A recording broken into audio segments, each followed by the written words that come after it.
Amigos queridos, é uma alegria enorme estar falando para vocês aqui do estado do Amapá, o estado mais ao norte do Brasil, enviando a todos vocês um abraço do tamanho mesmo da Amazônia. Então a nossa reflexão começa com uma fala do espírito São Vicente de Paula. Vicente de Paula, no Evangelho segundo o Espiritismo, nos tem afirmado que a atração é a lei de amor para a matéria inorgânica. Então nós vamos encontrar na criação divina essa lei. O próprio Criador nos criou por um ato de amor. E a sua lei, a lei natural, permeia todo esse universo. Vejamos que essa lei de atração para a matéria inorgânica são as leis, as forças básicas do universo, né? A lei eletromagnética, melhor dizendo, a força eletromagnética, a força atômica, a fraca e a forte, que faz com que tudo funcione no microcosmo do átomo, e a força gravitacional, em que se sustentam os mundos, os planetas, os sóis, as galáxias. Cada corpo celestial emite uma força e uma, reagindo sobre a outra, fazem a grande sustentação da harmonia universal. Então, cada sol atraindo seus planetas, cada galáxia atraindo seus sistemas solares, cada nebulosa congregando milhares de outras galáxias, tudo funcionando nos movimentos de rotação, de translação, e cada um sustentando a órbita do outro, fazendo com que todo este concerto universal funcione de maneira harmônica. Então vamos encontrar na lei divina a lei de atração, que é a lei de amor para a matéria inorgânica, as bases da harmonia da criação universal para a matéria bruta. Mas São Vicente de Paula prossegue dizendo que o amor é a lei de atração, agora não mais para a matéria inorgânica. O amor é a lei de atração para os seres vivos e organizados. Aí nós vamos encontrar outra face da lei de amor, agora não mais regulando a matéria, regulando a vida moral dos seres vivos, dos seres sencientes da criação. Vejam o conceito, que a lei de amor é a lei de atração. E toda a atração que gera a lei de solidariedade, a lei de sociedade e todas as outras leis, ela fundamenta-se nesse maravilhoso sentimento chamado amor. Mas nós vamos encontrar ainda no Evangelho segundo o Espiritismo, no capítulo 9, outra reflexão, agora já pelo Espírito Lázaro. Ele diz que o ponto delicado do sentimento é o amor. Mas não o amor no sentido vulgar do termo, mas esse sol interior que condensa e reúne em seu ardente foco todas as aspirações e todas as revelações sobre-humanas. E ele prossegue dizendo: a lei de amor substitui a personalidade pela fusão dos seres e extingue as misérias sociais. Lázaro, com essa reflexão, nos fala que não estamos tratando do amor no sentido comum, aquele amor romântico da novela, o amor da mãe pelo filho. Não só esse, não só essas as manifestações do amor. Ele quer dizer mais, que esse sentimento de ordem divina, portanto, ele é um foco, né? Um foco que condensa todas as aspirações acima dos homens, as aspirações sobre-humanas, as revelações e muito mais. Ele nos afirma que o amor ele substitui a personalidade, substitui o ego, o egoísmo, o egocentrismo pela fusão dos seres, ou seja, pela reunião desse sentimento que atrai as pessoas. Atrai e ao atraí-las no sentimento do amor, as pessoas se tornam mais solidárias, mais fraternais.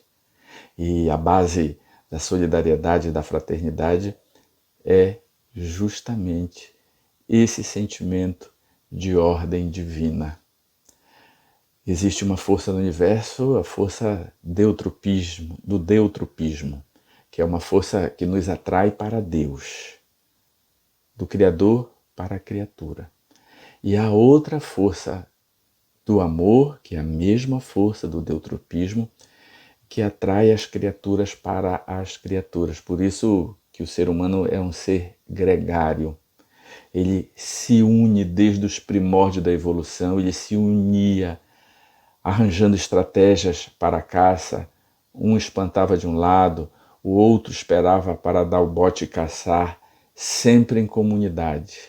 E aí o ser humano foi evoluindo dessa necessidade gregária, porém ele sofreu com o tempo a oposição ao amor, que é o egoísmo e o orgulho, que são forças inferiores que diminuem e atenuam esse sentimento do amor, que é o grande desafio. Porque quando Deus nos criou, Ele depositou em nós, em germen, todas as suas virtudes. É como se Ele tivesse impresso em nós, ao nos criar, o seu DNA divino. Vejamos, Deus é a inteligência suprema. Quando nos criou, legou em nós, em nosso ser espiritual, a inteligência em semente, em potencialidade, a ser desenvolvida pelas buscas da sobrevivência, do aperfeiçoamento, o desenvolvimento do raciocínio lógico e também do que nos faz compreender o universo, compreender a nós mesmos, a inteligência. Então, somos filhos da inteligência suprema, temos uma inteligência que nunca será suprema, no entanto, chegará a ser a inteligência relativa. Deus é amor, é verdade. E quando nos criou, também depositou em nós esse sentimento maravilhoso do amor. E outros atributos, como somos herdeiros parciais da sua eternidade. Deus é eterno, nunca teve início, não terá fim. Mas quando nos criou, a partir do momento que nos criou, nós nos tornamos infinitos. Tivemos um ponto de partida, uma data de criação, mas não teremos fim. Então, Deus legou em nós essa grande força da imortalidade da alma. E legou outras também, livre-arbítrio. Deus sempre foi livre para criar ou não criar, optou por criar por uma decisão baseada no seu amor. E, quando assim o fez, fez por um ato de liberdade. E quando nos criou, legou em nós também o livre-arbítrio. E por aí afora, nós, todas as virtudes, todos os atributos da divindade, nós temos em nós por sermos os herdeiros deste Pai amoroso. Mas gostaríamos de focar neste sentimento, nesta herança divina, neste caractere que Deus imprimiu do seu DNA divino em nós, de forma embrionária, de semente, a ser desenvolvida. Esse é o grande objetivo da vida. Não só desenvolver a inteligência, mas desenvolver a amorosidade. É verdade.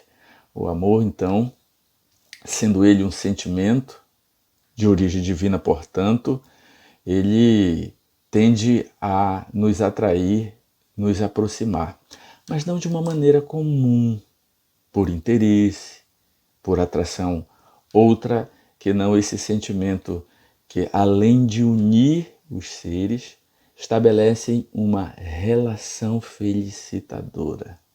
Aí já vem de novo a questão da harmonia. Assim como a lei de atração é a harmonia para o cosmo, a lei de amor é a grande atração que também, se bem observada, gera harmonia.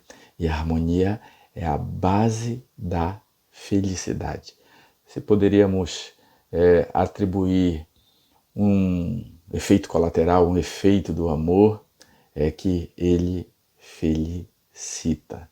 E aí a grande busca, o grande objetivo das nossas vidas, atingirmos a perfeição relativa, atingirmos o conhecimento de todas as ciências, nos tornarmos seres humanos completos, porém não só inteligentes, mas amorosos. E esse é o grande passo evolutivo que é o nosso desafio existencial. Quais são as estratégias que devemos ter para planificar, para potencializar esse sentimento de ordem divina que já está presente em nós, muitas das vezes embotado, congelado por sentimentos outros cultivados, os filhos do egoísmo, do egocentrismo, né? Os filhos do orgulho. Como nós podemos amar em plenitude se tudo o que fazemos está direcionado a nós mesmos? E muito mais, porque somente os movimentos felicitatórios do nosso semelhante nos farão felizes. Esse é um efeito decorrente de outra lei, a lei da ação e da reação, a lei do karma, tão incompreendido. Muitos acham que a compreensão espírita do karma é a mesma do budismo. Assim não o é.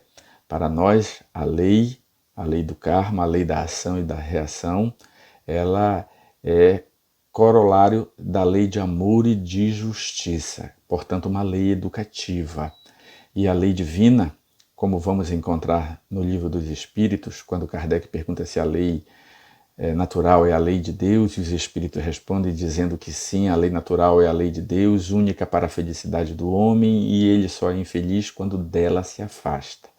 E a primeira reflexão que nos vem é que a lei divina é para a nossa felicidade. A nossa incompreensão nos mostra e nos tem demonstrado com a teologia clássica de todos os tempos que Deus é um ser que castiga, que pune, e que a lei divina é essencialmente punitiva, que nos manda para o inferno ou que nos devolve todo o mal que fizemos. E aí nós vamos encontrar na compreensão da lei de amor, de justiça e de caridade, a lei de misericórdia, Deus já sempre aplica com amor. A base da justiça divina é o amor. Então, nós é que detonamos os efeitos da lei. Quando nós agimos prejudicando alguém, esse prejuízo, esse sofrimento volta para nós. Porque nós agredimos a lei de amor, a lei de justiça. No entanto, quando fazemos o bem e a alguém felicitarmos, esta energia felicitadora que o alcança, ela volta para mim. Então, a lei divina é para nossa felicidade, somente para isso. As nossas escolhas equivocadas é que nos fazem cair na parte educativa do sofrimento. As duas grandes mestras da nossa alma é o amor e a dor. Quando uma está presente, a outra se ausenta. Quando uma se ausenta, a outra está presente. Amor e dor, mas não como punição, como efeito natural da grande lei de responsabilidade. Somos livres, é verdade, temos livre-arbítrio, mas somos responsáveis pelos efeitos das nossas ações, as consequências das nossas ações. Por isso que amar é estar comprometido com a felicidade do outro. Eu lembro-me que uma vez no curso de preparação de voluntários da APAC, uma associação que cuida da recuperação de presos, nós estávamos numa roda de conversa em preparação a voluntários e o tema daquela aula seria o amor e a felicidade. A felicidade daquele que se torna voluntário de uma causa. E aí abrimos a palavra às pessoas que nos dissessem o que as faziam felizes. E cada um deu o seu depoimento, isso já faz quase 20 anos, e eu nunca me esqueço de um companheiro que já era idoso, era um grande cristão aqui de Macapá, vinculado à Igreja Católica, a vários movimentos carismáticos e vários movimentos sociais. Ele já idoso, ele olhou para mim e disse: Doutor Felipe, veja aqui as minhas cãs. E ele pegou aqui no cabelo, ele era careca, tinha um pouquinho de cabelo aqui atrás, e o cabelo era branco, bem branquinho mesmo, prateado pelos anos. E aí ele disse: o senhor está vendo as minhas cãs? E eu não sabia o que significava cãs. Ele percebeu e disse: cãs são cabelos brancos.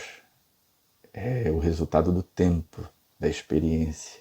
E eu aprendi nos anos todos, doutor, é que quando eu me casei com um propósito. Não foi um propósito de ser feliz com a minha esposa. Foi um propósito comigo mesmo de fazê-la feliz. E durante a minha vida inteira eu a fiz feliz. Minha esposa era uma mulher notável, mas muito difícil de personalidade, de caráter. No entanto, eu a amei e tudo fiz por ela. Veja que os anos passou, ela se tornou uma pessoa doce, afável, o nosso casamento é muito feliz e eu encontrei a felicidade em fazê-la feliz. E eu nunca me esqueci dessa lição, porque é da lei que quando felicitamos, nós colhemos a felicidade. Um espírito amigo certa vez disse que nós, cristãos, nem deveríamos esperar a paga, os céus, a felicidade como pagamento divino pelo bem feito. Não. Este espírito nos dizia que o efeito de fazermos o bem, a felicidade, a satisfação interior de fazermos o bem, quando o efetivamente fazemos, já é a paga natural. Deus não tem que nos presentear com mais nada, nem com os céus, porque nós já temos a plenitude da felicidade na consciência. E a felicidade, a paz de consciência, ela deflui da efetiva ação no bem e no cumprimento do dever. Quem cumpre o dever, quem pratica o bem, essencialmente já está construindo a sua felicidade. Porque a felicidade, ela é uma conquista, amigos. Uma bela conquista de belas ações. E outro aspecto da lei de amor é que o amor alimenta a nossa alma. E nós afirmamos isso com base em André Luiz, no livro Nosso Lar, no capítulo 18. André Luiz leciona, num diálogo fenomenal, salvo engano com Lísias, que na colônia Nosso Lar, eles essencialmente abastecem de energia os seus perispíritos. Para que o espírito esteja ativo, o seu perispírito tem que estar nutrido. E a nutrição no nosso lar é diferente da terra. Aqui nós precisamos de carboidrato para gerar energia corporal. Lá não, a energia perispiritual, depois de muitos anos estabelecida pelo governador, foi substituir a alimentação grosseira por alimentação essencialmente energética.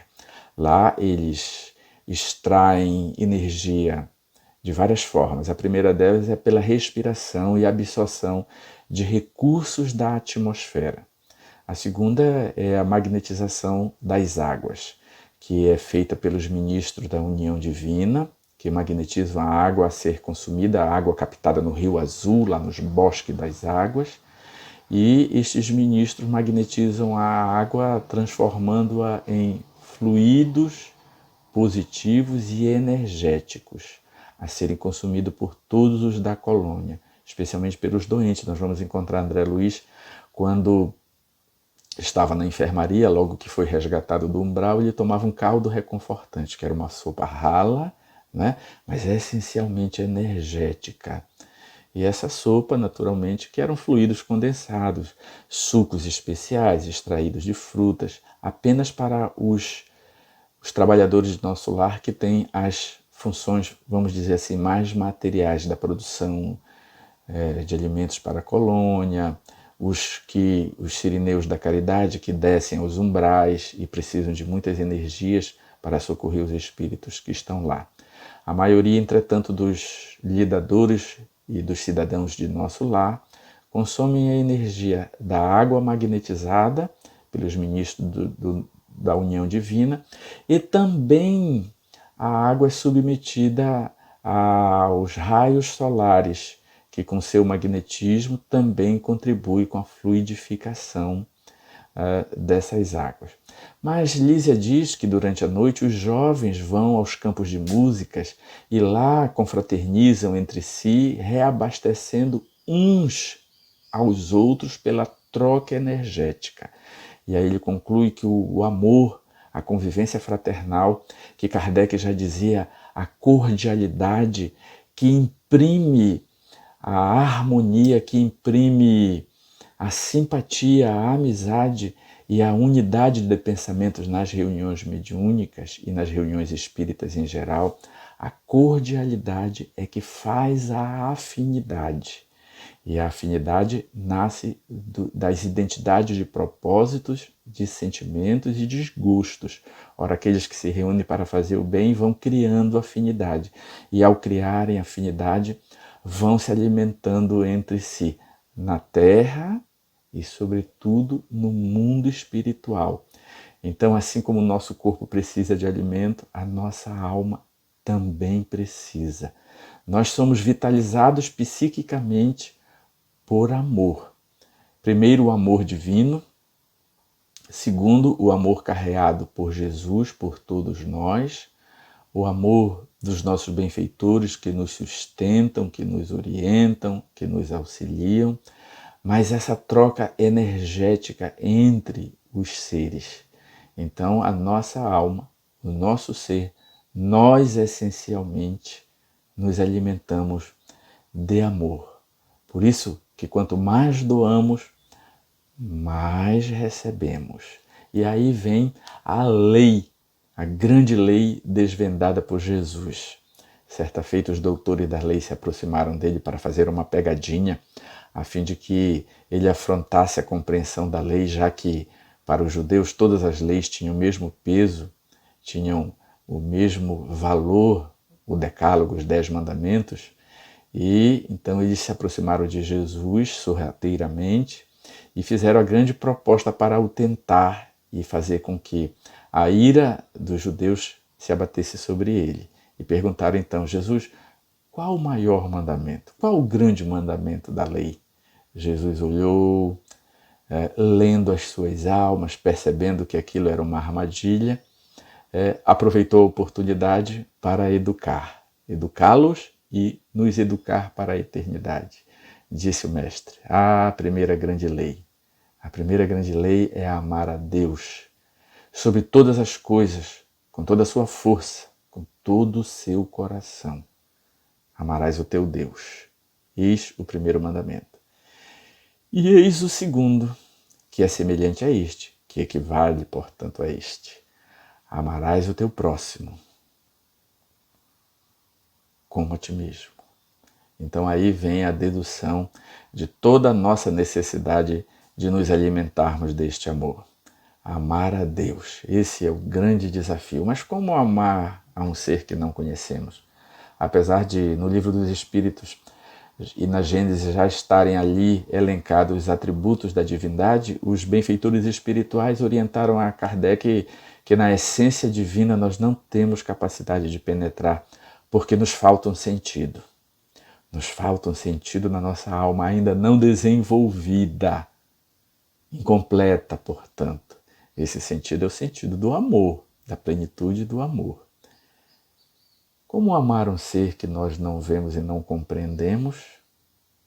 Um ser que sempre existiu e sempre existirá, que tem tamanho poder, que criou o universo e criou miríades de seres inteligentes da criação? Como amar um ser tão transcendente? E Jesus lecionou que este amor a Deus, este primeiro mandamento, equivale ao segundo. É a mesma coisa. É o amor ao próximo. E amar o próximo está comprometido com a sua felicidade. Lembrem. Mas qual a medida? A medida de amar o próximo é preciso amar a si mesmo. Amando a si mesmo, estabelecendo para si o alto amor, você terá a capacidade de amar o semelhante. Mas como que é isso? A gente sempre acha assim, eu me amo, então vou me dar o melhor carro. Eu me amo, então vou me doar uma grande viagem para a Europa. Eu me amo e por me amar e gostar de mim, eu vou estabelecer o melhor cirurgião plástico para melhorar a minha aparência porque eu me amo.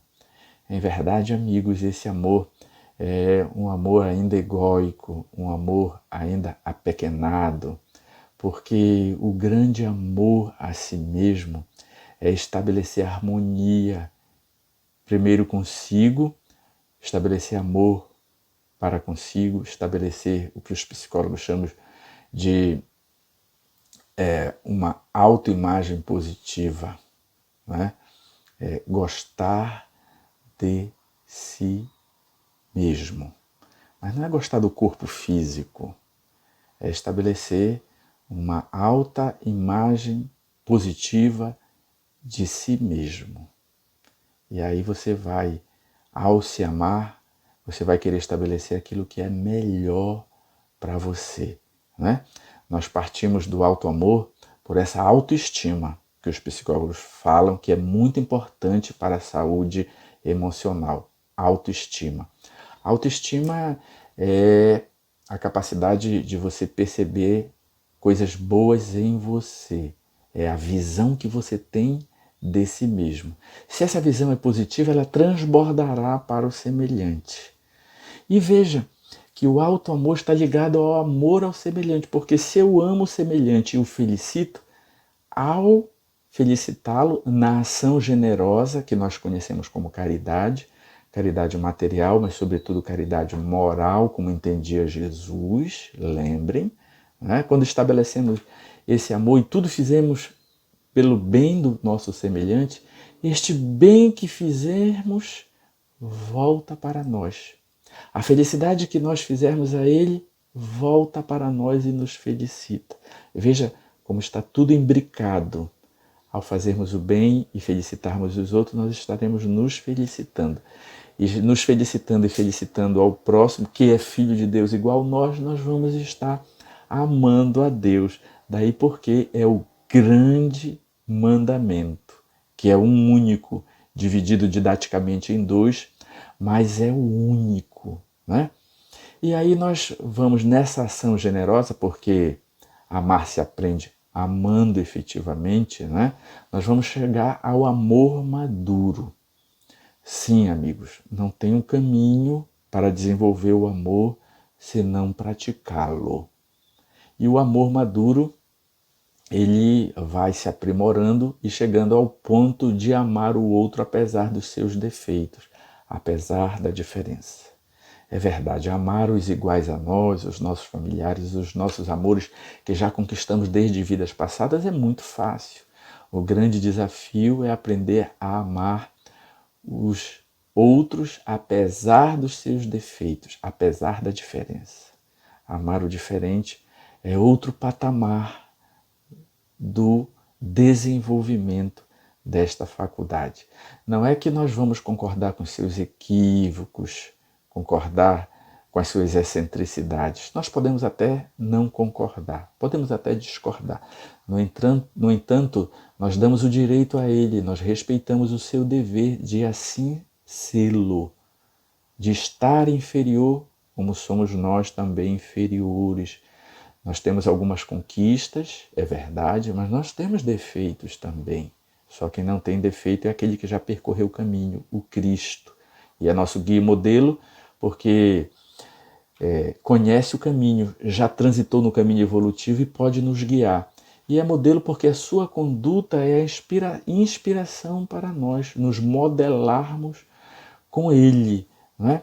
Então, quando nós encontramos alguém muito diferente de nós e muito difícil de convivência, nós vamos estabelecendo uma compreensão do momento evolutivo que ele está e de sabermos que ele tem o potencial de crescer espiritualmente. E ao crescer pode até nos ultrapassar em evolução, tanto amorosa quanto intelectual.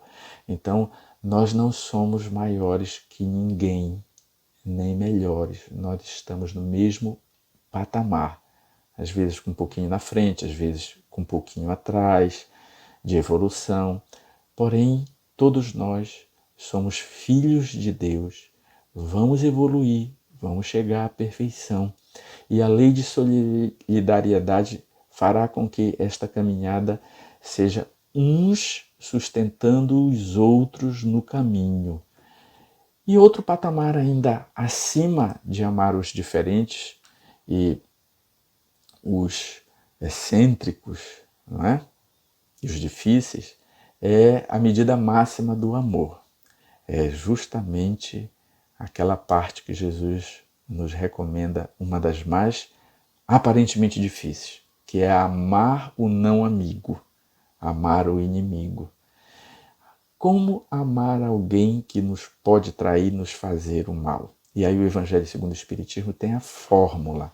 Ele diz que nós não devemos dar ao amigo e ao inimigo o mesmo espaço no coração, porque a amizade pressupõe confiança, pressupõe auxílio mútuo. E como nós vamos dar o mesmo local no coração a uma pessoa que sabemos que pode nos trair ou pode nos maltratar? E aí o Evangelho segundo o Espiritismo vem e nos dá o caminho. Amar o inimigo é orar por ele, é não opor obstáculo à reconciliação, é não se alegrar quando o mal lhe alcança, é se alegrar quando um bem lhe alcança, é orar por ele. Sobretudo este último.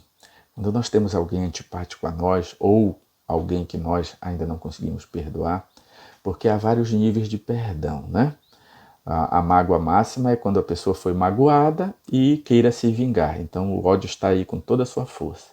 No entanto, há outras gradações. Há aquelas pessoas que, querendo perdoar, não conseguem, sabem que precisam e não conseguem. E há outras pessoas não, que perdoam de maneira mais fácil. E mais ainda, prosseguindo, há pessoas que nem precisam perdoar porque não se magoam. Essas são mais raras. Mas queremos nos deter, nós que já conhecemos a luz da doutrina espírita, que ainda podemos nos magoar. E assim é verdade, amigos. Não devemos negar que nos magoamos. Estamos irritados, estamos com raiva. Não, isso faz parte do nosso processo evolutivo. O que os espíritos nos aconselham é que não devemos guardar mágoa, ficar remoendo ódio. Então, quando eu quero perdoar, mas não consigo, basta eu orar por aquele que estou encrencado. E quanto mais eu oro, mais luz eu jogo sobre ele. E esta luz volta para mim, dissolvendo a mágoa. Então, é uma ação pedagógica. Muita gente diz, oh meu Deus, tira de mim este ódio do coração. Não é função divina. A função é pessoal. Nós que temos que estabelecer o perdão. Temos que aprender. E uma boa didática é orar por aqueles que ainda temos mágoas. E orando, estas mágoas vão se dissipando. Então, o grande passo, o passo final e educativo, autoeducativo, é aprender a amar o diferente e amar até aqueles que nos odeiam, que nos fazem mal, sem precisar andar de braços dados com eles. Né? O Evangelho segundo o Espiritismo é o retrato da lei divina nos tempos atuais. É o Evangelho, toda a doutrina espírita é a dedução do Evangelho na vivência prática. E vamos chegando a uma reflexão, já caminhando para o final da nossa fala, é que o amor também pode ser compreendido numa equação matemática. É verdade. O amor, quanto mais se divide, mais se multiplica. O amor, tanto quanto a inteligência, são fontes inesgotáveis Quanto mais você adquire conhecimento, mais a sua mente e o seu cérebro se expandem ilimitadamente. O amor, então, é em grau maior. Quanto mais a gente ama, mais ele se multiplica. Quanto mais a gente dá, quanto mais a gente divide, quanto mais a gente espalha, mais ele se multiplica. Por isso que nós chegamos à dedução que amar se aprende amando. Então, amigos, que Jesus, o grande amor entre nós, o amor divino, enviado em pessoa para nos ensinar, para cuidar de nós, o amor dele nestas épocas difíceis que estamos vivendo, este choque que o planeta Terra está passando, nos fortaleçamos nesses sentimentos. O sentimento do amor, o sentimento do amor dá a esperança, dá o alimento para a nossa alma, nos fortalece para os embates, nos fortalece para os desafios. Então, lembremos-nos da frase maior de Jesus: amai-vos uns aos outros como eu vos amei. Que Jesus seja conosco, hoje e sempre, amigos queridos.